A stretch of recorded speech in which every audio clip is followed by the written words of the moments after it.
देशवासियों पर petrol diesel की बढ़ती कीमत का बोझ कम करने के लिए केंद्र सरकार ने एक्साइज ड्यूटी में कमी की थी। पिछले नवंबर महीने में कम की थी। केंद्र सरकार ने राज्यों से भी आग्रह किया था कि वो अपने यहां टैक्स कम करे और ये बेनिफिट नागरिकों को ट्रांसफर करे। इसके बाद कुछ राज्यों ने तो भारत सरकार की इस भावना के अनुरूप यहां टैक्स कम कर दिया, लेकिन कुछ राज्यों द्वारा अपने राज्य के लोगों को इसका कोई लाभ नहीं दिया गया। इस वजह से पेट्रोल डीजल की कीमतें इन राज्यों में अब भी दूसरों के मुकाबले कहीं ज्यादा है। ये एक तरह से इन राज्यों के लोगों के साथ अन्याय तो है ही, साथ ही पड़ोसी राज्यों को भी नुकसान पहुंचाता है। स्वाभाविक है कि जो राज्य टैक्स में कटौती करते हैं उन्हें राजस्व की हानि होती है। जैसे अगर कर्नाटका ने टैक्स में कटौती नहीं की होती तो उसे इन 6 महीनों में 5,000 करोड़ रुपए से ज्यादा का राजस्व मिलता। गुजरात ने भी टैक्स कम नहीं किया होता तो उसे भी 3,500-4 हजार करोड़ रुपए से ज्यादा का राजस्व और मिलता। लेकिन ऐसे कुछ राज्यों ने अपने नागरिकों की भलाई के लिए, अपने नागरिकों की को तकलीफ न हो इसलिए अपने वेट में, टैक्स में कमी की, पॉजिटिव कदम उठाए। वहीं गुजरात और कर्नाटक के पड़ोसी राज्य ने टैक्स में कमी न करके इन 6 महीनों में 3,500 करोड़ रुपए से लेकर के 5-5.5 हजार करोड़ रुपए तक अतिरिक्त राजस्व कमा लिया। जैसा हम जानते हैं कि पिछले साल नवंबर महीने में वैट कम करने की बात की थी, सबको मैंने प्रार्थना की थी, लेकिन कई राज्य, मैं यहां किसी की आलोचना नहीं कर रहा हूं, मैं सिर्फ आपसे प्रार्थना कर रहा हूं, आपके राज्य के नागरिकों की भलाई के लिए प्रार्थना कर रहा हूं। अब जैसे उस समय 6 महीने पहले कुछ राज्यों ने बात को माना, कुछ राज्यों ने नहीं माना।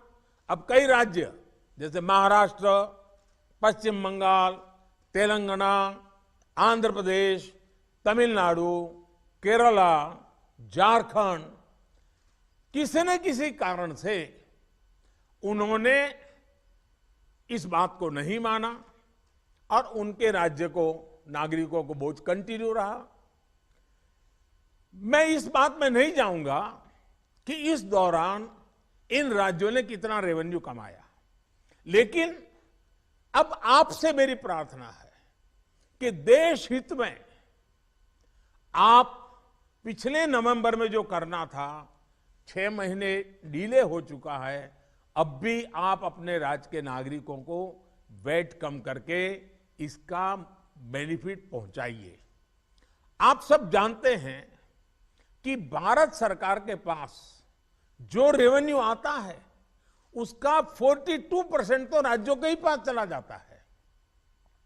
मेरा सभी राज्यों से आग्रह है कि वैश्विक संकट के इस समय में कोऑपरेटिव फेडरलिज्म की भावना पर चलते हुए एक टीम के रूप में हम सब मिलकर काम करें। अब मैं कई विषय हैं, बारीकी में नहीं जा रहा हूं, जैसे फर्टिलाइजर। आज हम तो फर्टिलाइजर पर दुनिया के देशों पर डिपेंडेंट है। कितना बड़ा संकट आया है, लगातार अनेक गुना सब्सिडी बढ़ रही है। हम किसानों पर बोझ ट्रांसफर नहीं करना चाहते। अब ऐसे संकट झेलने पड़ रहे हैं, तब मैं आप सबसे आग्रह करता हूं, प्रार्थना करता हूं कि आप अपने राज्य, अपने पड़ोसी राज्य, सभी देशवासियों के हित में उसकी सर्वोच्च प्राथमिकता दे। मैं एक और उदाहरण देता हूं। अब नवंबर में जो करना था नहीं किया, इसलिए पिछले 6 महीने में क्या हुआ है, आज चेन्नई में, तमिलनाडु में पेट्रोल करीब 111 रुपया के पास है। जयपुर में 118 से भी ज्यादा है। हैदराबाद में 119 से ज्यादा है। कोलकाता में 115 से ज्यादा है। मुंबई में 120 से ज्यादा है।